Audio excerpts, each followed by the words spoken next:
Hi guys, it's been a week since you've taken the exam.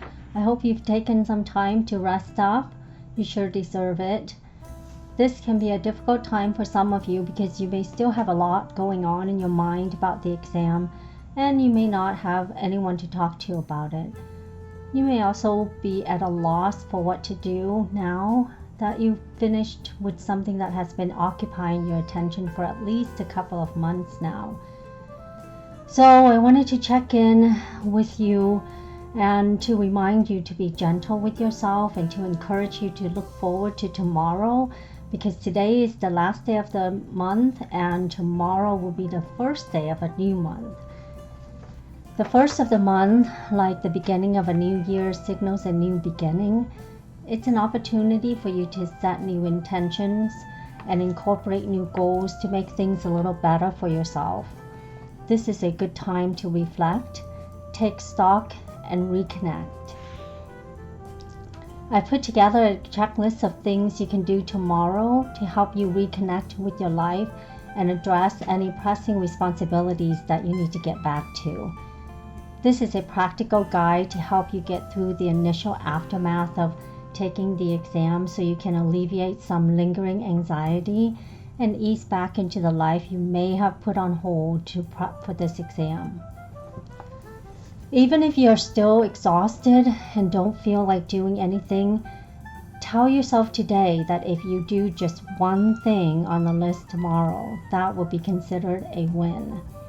Then pick one thing on the list that excites you the most or the least unpleasant thing on the list to do. You can even make it easy on yourself by putting a time limit on it.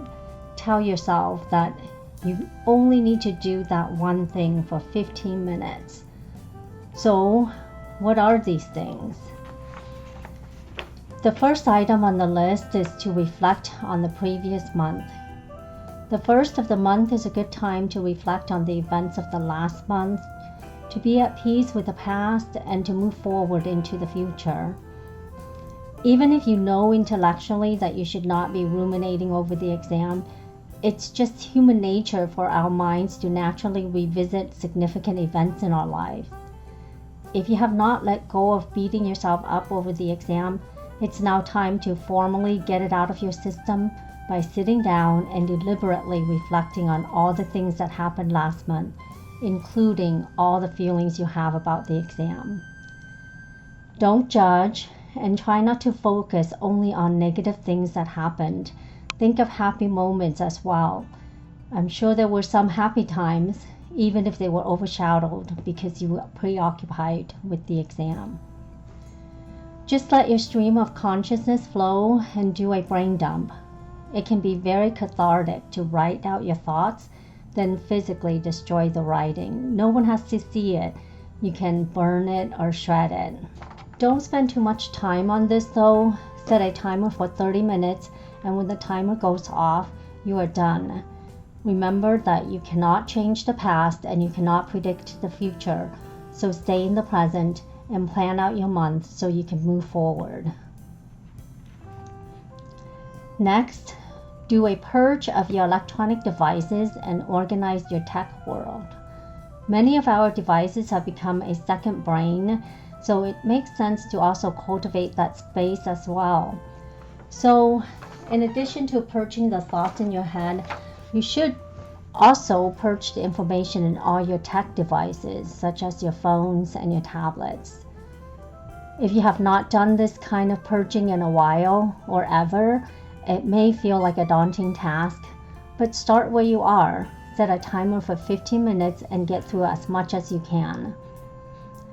The list of things to purge and organize can be endless, but just make your own list and pick one thing to do at a time.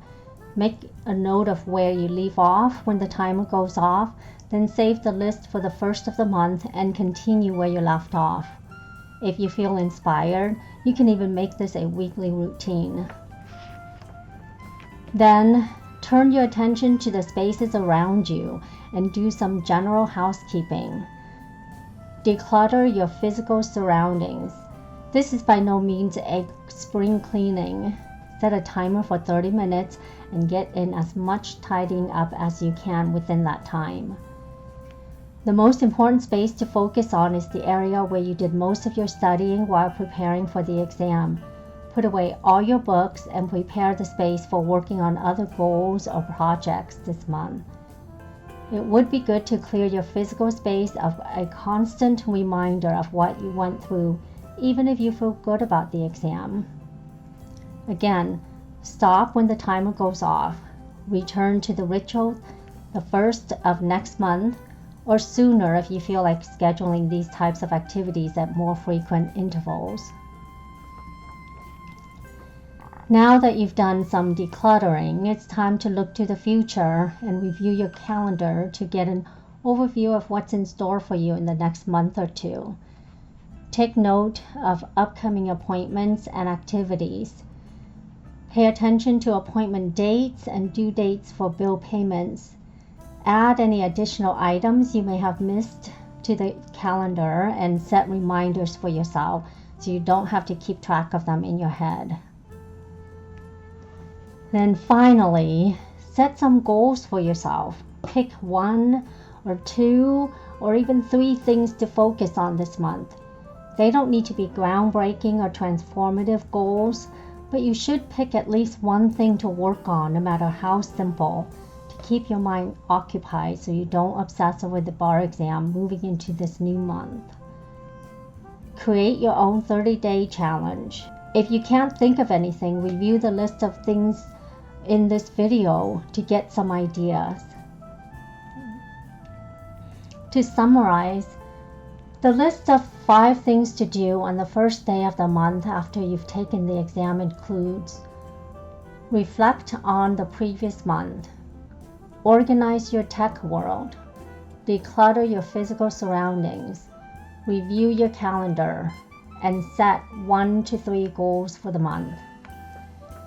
These 5 practical activities can help you reconnect with your life after taking the bar exam, but they aren't just things you should do for the first of the month after the exam. There are also good things to do at the first of any month. So why not make this a monthly ritual? I hope you find this list helpful, and I think you will find that if you can do even at least one thing on this list, it can help you feel less anxious and more in control going into the new month. Thanks for listening, and I'll speak to you again next time.